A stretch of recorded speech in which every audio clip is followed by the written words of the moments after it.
Welcome to Season 6, Episode 16 of the Family Travel Australia podcast. We are Paul, Katie and Jasper from the Feel Good family. Join us as we explore this great country, Australia, its people, places and cultures.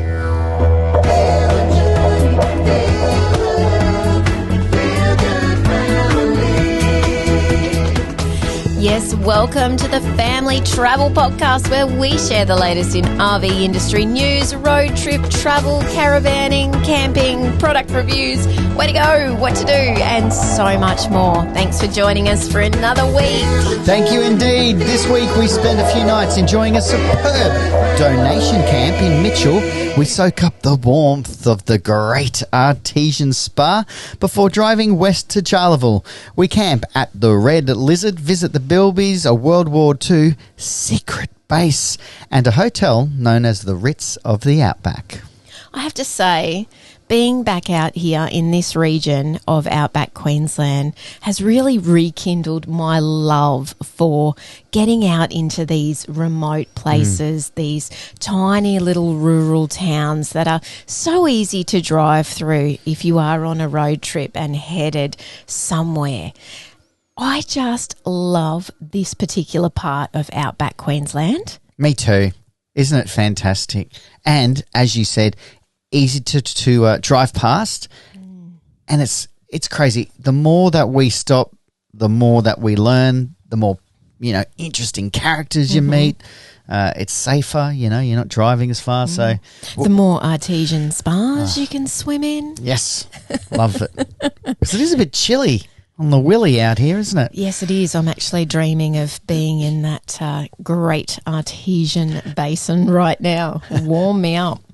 All right, we left you at Roma last week, 87 kilometres down the road, an hour really, towing, hour 15 at the most, towing down to Mitchell. We stayed here a couple of years ago. We actually stayed right on the edge of town, across the bridge that you have to enter to get to town in the caravan park there, which was really great. It was a really beautiful open space, really friendly operators there, a great Indigenous and history walk about the Aboriginal culture from the region, which I really enjoyed. That was a great walk with Jasper last time.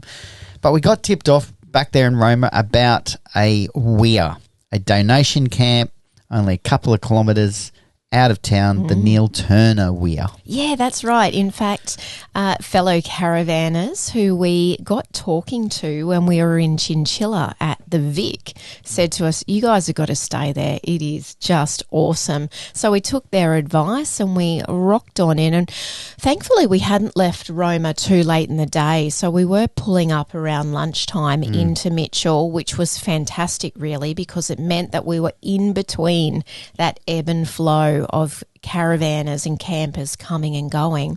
Snagged ourselves a very decent site, if I do say so myself. Thank you, husband. I reckon there were other people further down that were like, as soon as those people move, we're snagging that. And they drove out and we drove in.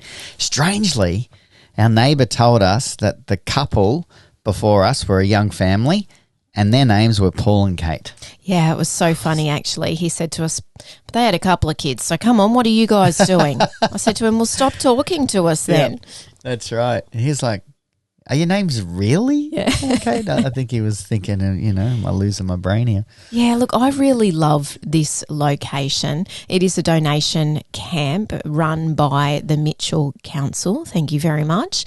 Right on the weir. Now, the weir wasn't flowing like the Chinchilla weir was, but it was still a beautiful outlook onto that water. And where we managed to find a site, which was right near the children's playground, the amenities block, there was just masses of green, grassy, and I'm not talking outback grass, when you can mistake just a whole bunch of weeds for a really beautiful grassy area. Yes. I am actually talking well-manicured, green, grassy lawn area. And we managed to pull up right there. We had our own little picnic table, shelter. It was awesome. Yeah, we cranked the fire in the new little fire pit. Yeah. Excuse me, which we've realised is maybe too small. Yeah, look, I think we need to give it a few more opportunities to really prove itself to us and its worth with our family. But I'm done. It's going on eBay. Yeah, it is Too small. It is too small, and that means that it's quite hard to start and maintain a really decent fire. You get a sore arm from stoking. Yeah. So anyway, if you've got really fantastic fire pit suggestions, please do get in contact with us and let us know. Yes. As you know, we love supporting Aussie businesses as well, so we'll jump at the chance to give an Aussie fire pit a go as well. Fantastic. Okay. We digress. We do. What else about the weir did we really love? That fact that there are multiple water fill points. So there are taps along the way. So we saw people coming and going with their jerry cans or their water bladders in the back of their vehicles. Yeah. We were able to stretch our hose out. Again, thank you to our neighbour. And get it right up into our main tank. So that was pretty cool. We were pretty lucky because of the location of where we were right near the park. Yeah, so good. Just great. What is fantastic about this is that you're not that far out of town either. So you could easily walk. In fact, I think there is a walk along the weir that takes you into town if you're up for that, or it's a couple of minutes in the car to get into the town of Mitchell, which is a sweet little town, I have to say. The highlight, of course, is the Great Artesian Spa. It is so great. And a red hot tip from us is that it opens at 8 a.m, arrive at 8 a.m. Yeah. There is no one there. Actually, that's not true. There was one guy there who was out 5 minutes after we hopped in. So he must have been there when they were unlocking the door. Yeah. And good on him. They've put in a really fabulous cafe on the deck that overlooks the two main pools. So there is the massive, I guess, steel pipe that comes through from the main bore, or that's how it's set up into what is really just a beautifully presented domestic style pool. And then there is the cold pool next to it. Yeah, I did brave the cold pool and my teeth are still chattering. Yeah, look, it's meant to be very good for you going from that cold temperature into a hot temperature. But Jasper and I let Paul take that one for the team.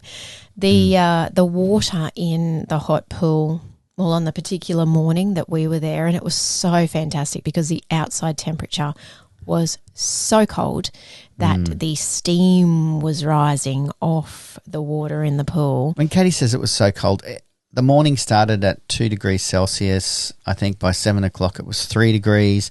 By 8 a.m, I think we were almost at 11 degrees Celsius. So it wasn't freezing, but it was cold enough. Yeah, chilly. Yeah. But getting into that 38.5 degree water. Wow. Oh my gosh. You just instantly turn into a marshmallow. It is amazing. After half an hour, you are cooked. Yeah, definitely. Yeah. Definitely. And what's great is that they actually sound, in fact, they need to change the sound. We've agreed each time we've been there. They need to make it a nicer, subtle sound, but they do sound a little horn every 10 minutes, and that's just to make you aware, okay, I've been in 10 minutes. I probably need to get out, let my body cool down a little bit. And that was great for us because we were able to get Jasper, of course, in and out, and he'd sit up on the edge of the pool and the steam had just come off him while he cooled his little body down, and then he'd hop back in. Kate's so right. It needs pan flutes or something. It literally is. You're just drifting off, escaping reality, and yeah, and you're like, oh yeah, that's right. Yeah, I've got problems. Yeah, but in the world. It's such a great experience, and I actually think it's really reasonable. So you can get a day pass, $8. We think this is great value. My neighbour didn't think it was good value. So I don't know. I don't know how you can judge this. I guess it's value is in the eye of the beholder kind of thing. Yeah, look, I guess some people wouldn't want a day pass. They just want to be able to go down once and have that experience. But for $8 to be able to come in and out all day while they're open, I actually think that's quite good. A good thing about staying at the Major Mitchell Caravan Park is that you can literally just walk straight across that little bridge and you're at the spa. So if you were going to be using it frequently. Well, you're paying a donation. Some people that's $1. Some people that's 10. We always pay $10 a night when there's no hookups and it's a free campground or a donation campground. We've told people we pay $10 and they're like, oh, you cheapskates. Yeah, it's interesting the different amounts that, I mean, some people pay a lot less than that and others pay more. Yeah. So I think if you're not really paying a lot for where you're camping, I thought $8 was great. And our tip would be to go in the morning early, like we said, but then go back right at the end of the day as well, because people are then getting away to get, dinner and things sorted. And so then you've got that cooler part of the day where you're getting that beautiful experience and really just unwinding. Yeah, look, and we've spoken in the past couple of podcasts about the friendly faces and the staff out here in the Outback. And I have to say the staff here in Mitchell at the Great Artesian Spa are just gorgeous, always happy, big smiles on their faces. I mean, it's a beautiful place to be working as well, so why wouldn't you be? But always a pleasure to go there. Absolutely, and a sneak peek, or a bit of a spoiler alert I should call it, they are looking to put in a day spa experience, in that it's going to be stepping up an option for people to experience all of those other things that you'd find in a day spa. So they've got some... Love it.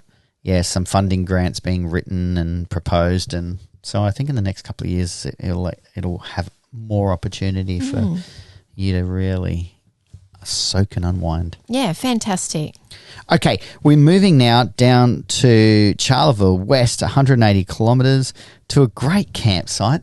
We've never stayed here before. It's called the Red Lizard, and once your children get out of the car and into the red outback dirt, they end up looking like red lizard. It literally soaks into your skin. Jasper, we're like, too late. He's in it. He is rolling in it. He's like a puppy. Yeah, look, there is no keeping your children out of it or out of your van, to be honest. No, that's right. It kind of is what it is. You'll be forever wiping those orange little Oompa Loompa fingerprints off everything, as I have been over the past few weeks. But it is fantastic because it is that rich orangey red earth, and that contrast with those beautiful, brilliant blue sky days is just absolutely stunning. This was a great campground, family run. And they offer powered and unpowered sites. Something unique for them here as well is that even if you are camping unpowered, you have the ability to hook up to water, which I think is quite remarkable when you're out in these sorts of places and, water is such a precious commodity, to be able to camp unpowered and still have access to numerous water taps around the campground. It's pretty cool because with power, I think was $35 a night, and without power was $25 a night, but you can hook up to water. I mean, yeah, fantastic. And you're in a private property in effect. Yeah, and they've done a really great job here in terms of the facilities in the campground. They've got some really great amenities, a fantastic laundry area, a really big camp kitchen area as well. And what they're doing with the gardens too, to really make it feel, I don't know, a little bit nicer. Like they've got a little nursery on site. They actually, when we pulled up, one of the first things I said to them was, look at your amazing green grass. I mean, we are out in the middle of red dirt country and you've got this beautiful green grassy lawn. Yeah, they are doing a fabulous job. And you can have a fire as long as you've got an enclosed fire pit. Oh, actually, in fact, looking at the whole campground there, they had placed barrels and old tyre rims, and so there were plenty that you could roll up to your side if you didn't have your own. Yeah. As long as it was contained in one of those, go for it. Yeah, look, now our tip would be to camp right up the very back corner, which is what we did, and we pulled our van in so that we were looking out across just the massive paddock area, so not looking onto any other vans, and that made it feel, I guess, even more secluded. There was horses in the paddock that came to visit us, so that was really, really lovely. We copped a decent amount of rain while we were there. So we experienced all sorts of conditions in terms of the red dirt through to the red mud. And it almost goes like a red clay. Yeah. It doesn't matter where you step. You sink an inch and then slide. So it's like, isn't it? It's just, and you're constantly thinking, I'm going over here. Yeah. We had some slip slidey moments, but it certainly dried out really quickly. And it was just overall a really great campsite to be at, to base ourselves for that first part of our time in Charleville while we were out and about exploring. It is beautiful, the rain in the outback. It's almost like that, you haven't had that life, that burst that happens after rain, and just the birds. There's so much wildlife out here. And yeah, that's a good point. If you are a twitcher, a lover of birds, it is incredible. We had some beautiful birds just sort of frolicking in the area in front of our van, a beautiful little blue wrens and all sorts of coloured. The budgies out here are just amazing. Bush budgies, vibrant green, only little guys. They're only the size of your hand and smaller, but they're in flocks of hundreds. Now, that is not an exaggeration. And so you see this brilliant flash of green going through. It's just fantastic. Let me tell you, they're not worried about flying their flock of green across the road in front of oncoming vehicles either. So it is something to be aware of when you are driving out in these parts, but it is certainly incredible to see. Okay, let's talk about Charleville. We love Charleville, okay, and that is because you're, 800-900 kilometres from Brisbane City, west, basically. And it is so jam-packed with fantastic experiences that are driven by really passionate locals. And so they offer so much that don't think, I'll just go in and out in a night. We would say comfortably and still being able to kick back, have a fire and a couple of bevies and not feel like, what am I doing next? 3 nights would be spot on. We stayed a week, but 3 nights I think would be ideal for you to be able to really get out and experience all of their attractions. So we're going to do half of our attractions in next week's episode. But first up, let's talk about something really unique, an incredible story. It is the World War II secret base. It was a tag-along tour that we started with again, a pretty passionate local named Luke. Loved this experience. Yeah, it was fantastic. From memory, I think it was like $35, $25, $35, 25? Okay. Yeah. $25 for the tag-along tour, which basically means you rock up in your own four-wheel drive. And for us, I think we might have had about 7 or 8 vehicles in our convoy, which was really great. And we started at the brand new base that is on site in the airport complex here at Charleville. And then Luke basically took us around. Gosh, we must have visited 7 sites. 7, there you go. 7 different sites of remains of historical buildings and, important sites from World War II that you wouldn't know were even there. The story is fascinating. I think that is what is so good about this, is that Luke has completely immersed himself in this timeline of events, a secret mission, really, where Australia and America combined to secretly establish a base with 3,500 American servicemen and women. Incredible. In the middle of the outback of Queensland, Australia. And they had a dance hall, massive mess area. I mean, 3,500 people, it's a small,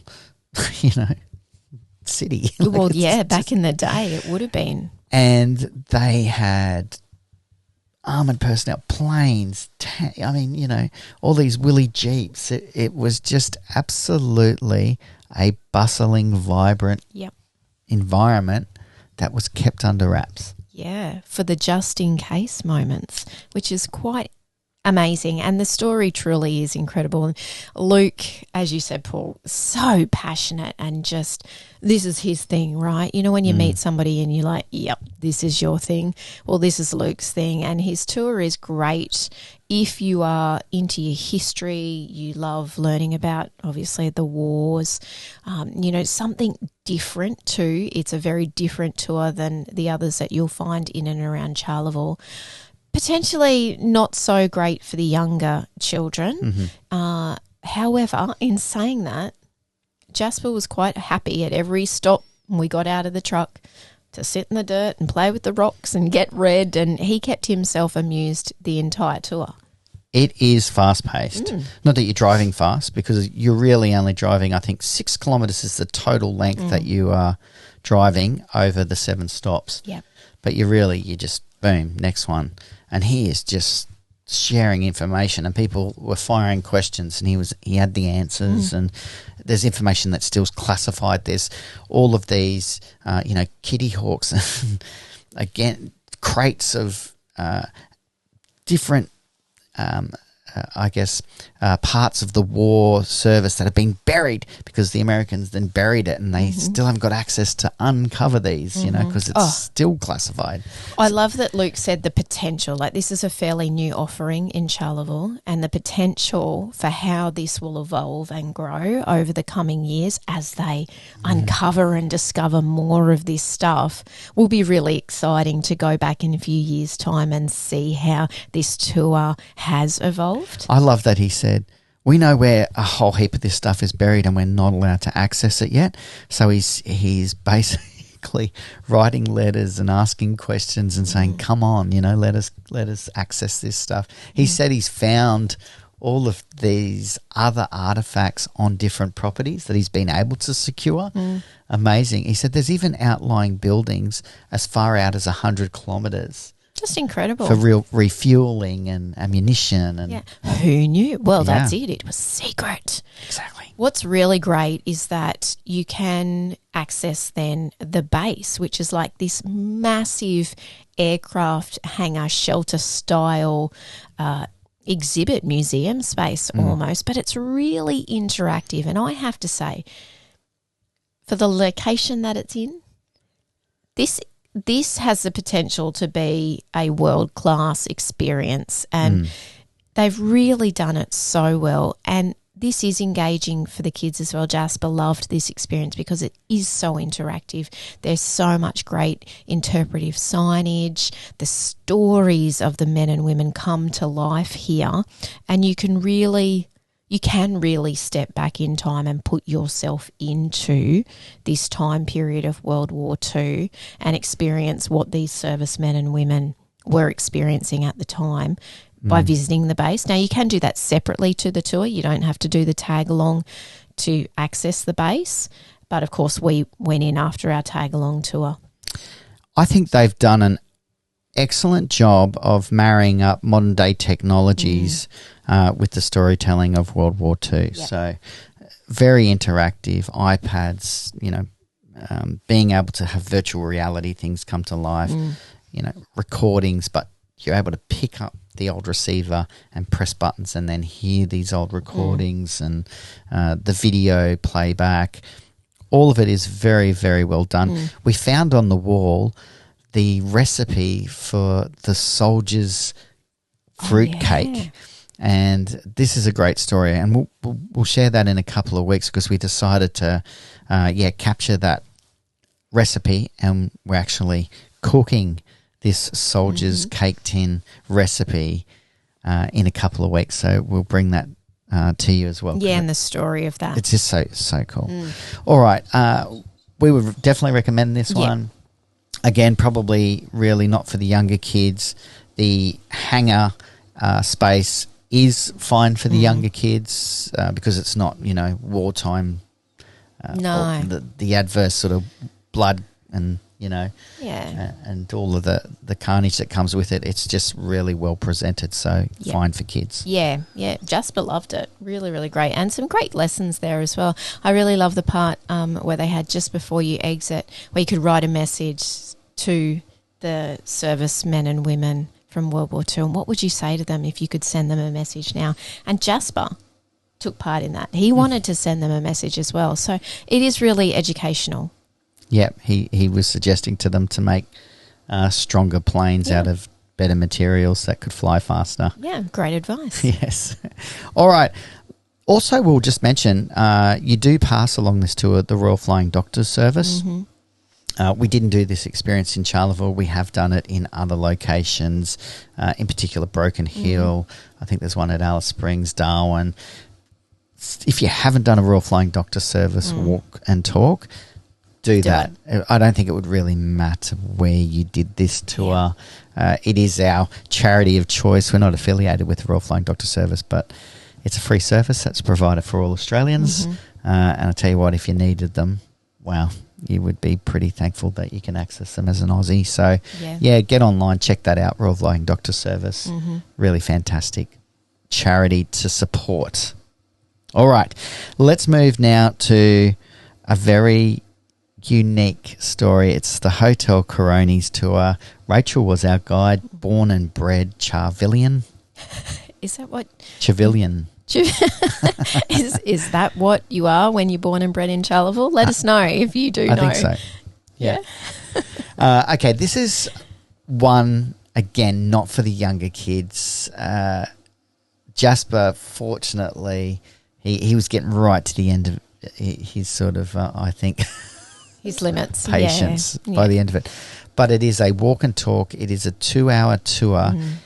I think this one is for the history buffs, the people who really want to learn the history of this incredible story. It's an incredible migrant story, an incredible Australian story, but it is absolutely non-stop information for 2 and a bit hours. Yeah, that's right. And Jasper, again, he did so good keeping himself amused and entertained. And look, he does love taking in, different bits of information, and he finds things really interesting. But it is a longer tour for the kids, so maybe one for the adults to go and do. But I tell you what, again, Rachel, so passionate.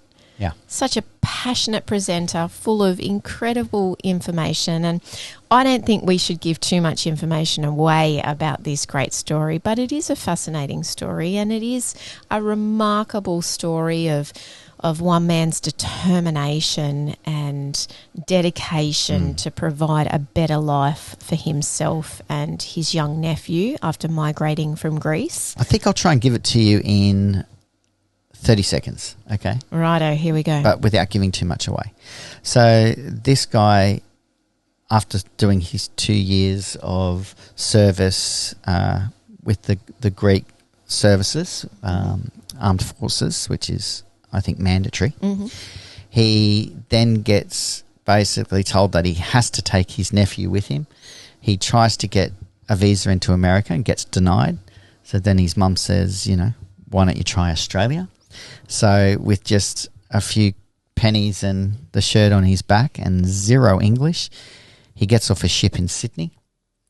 And over his life then, after he finds his way up here to Charleville. Of all places. Yeah.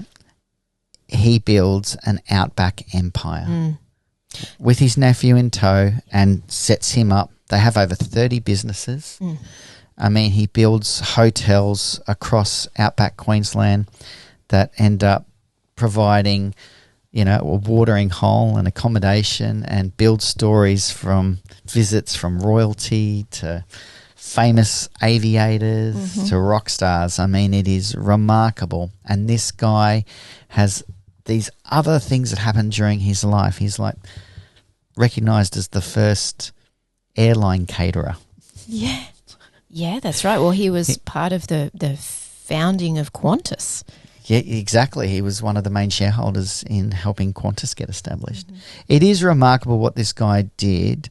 And again, a real story of just absolutely thinking, well, hang on, I've only got one life. It ain't a rehearsal. Yep. Let's just go for it. Well, how much could I actually create? Yeah. Do you know what I love the most about this man is that, yes, he's an amazing entrepreneur. Like he really he made his own luck. He created his own fortune. Love it. But not to the detriment of others. He was so generous to his community, but he was also very clever in using his community to build his empire.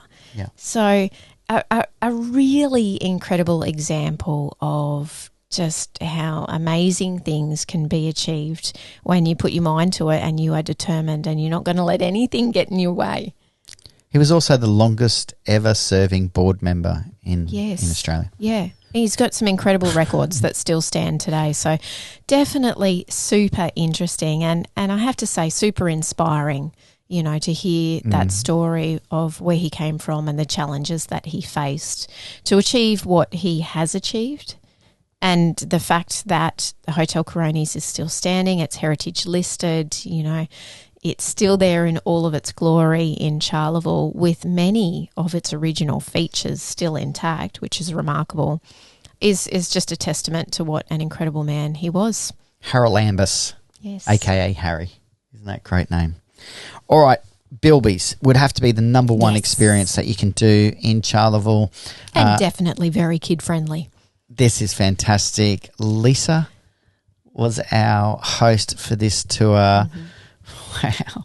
She had a effervescence about her that we have not seen before. Yeah, look, she was so educational but so entertaining and really put this wonderfully light spin on the start of the presentation where we were basically sitting in the little theaterette while she gave us all of the facts and figures and information about bilbies and how the Save the Bilby Fund originally came about and their plight in the wild and what they're doing to try and, you know, breed these bilbies and release them back into the wild. And a lot of this information is pretty full-on information, but Lisa was able to make this a really light-hearted, you know, the audience basically was giggling and laughing along with her a lot of the way. And so that made it very light-hearted and very fun and very, very enjoyable. Yes, it was like she was a cartoon character in a human's body without the costume.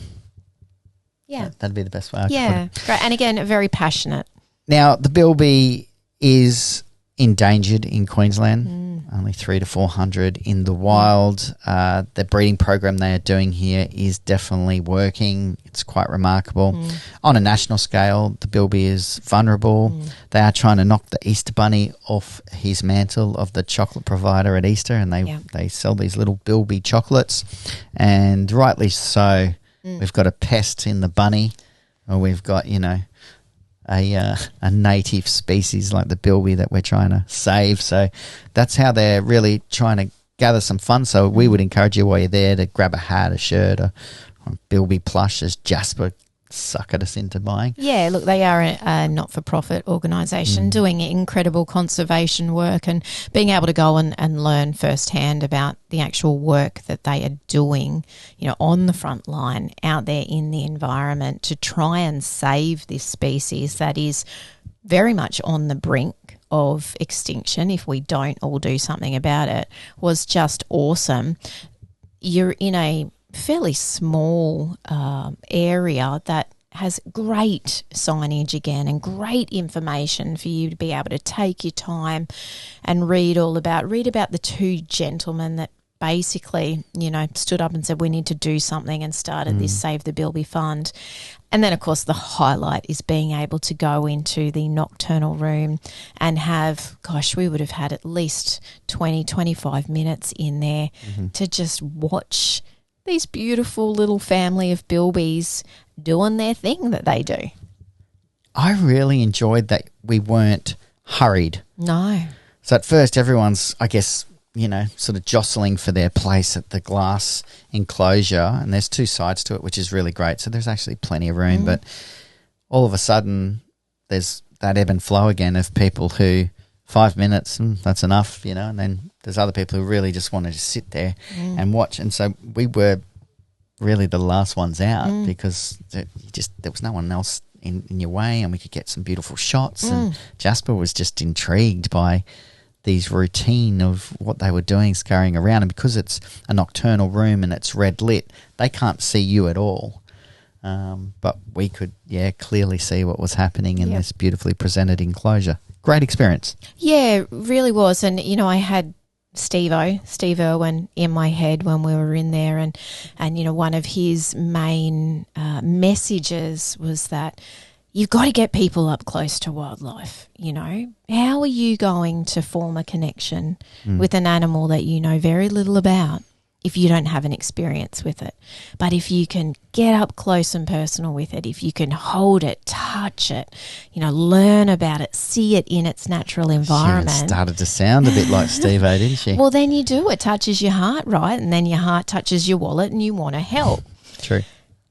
I had him in my head when we were in that room and we were watching the bilbies, and I was watching Jasper and he had his little face up to the glass and he was in awe watching this family. It was a mum, a dad and a teeny tiny little bilby baby. Named William. Do their thing. And it is so true. You do have to have those moments to form a connection, to find that level of care and to think, I want to do something to help make a difference here. When Katie says she's got Steve-O in her head, for those of you who are new to our listening channel or the YouTube or TV or whatever you're watching or listening on, Katie and I met at Australia Zoo. Gosh, babe, that's a little while ago now, isn't it? No, it almost feels like another lifetime ago. Almost 20 years ago. Crazy. Where did that go? Yep. And I was working with the Irwins in the sense of presenting on a TV show with Bindi and Steve. And Katie was Steve and Terry Irwin's personal assistant and executive assistant. You managed all of their business. So that's how we actually met. So there you go. Yeah. A good memory for us. Every time we're in and around wildlife, we do have, as you put it, Steve-O moments where we can reflect back on that time. Incredible time, incredible people, incredible guy.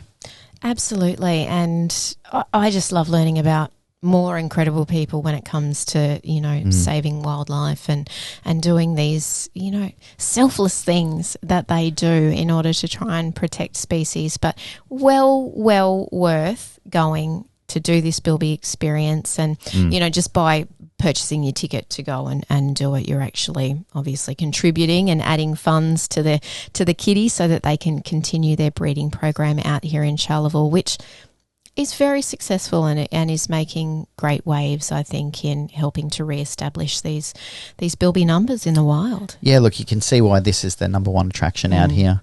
All right, we'll finish up there because next week we are going to also bring you the Cosmos Centre. Yes. Which is, for me, was the highlight as far as experiences go.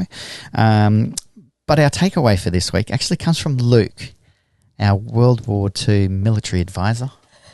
And as we're about to start, he introduced himself, gave a really quick bite-sized version of what we could expect as we're going to do this tag-along tour. And as he's walking to get us all into our vehicles, he says, "Righto, it's time to kick the tires and light some fires." And everyone was just like, what a great saying. Yeah. I love that. Now, later in the day, we got a little bit more background on Luke, and he was a local mechanic.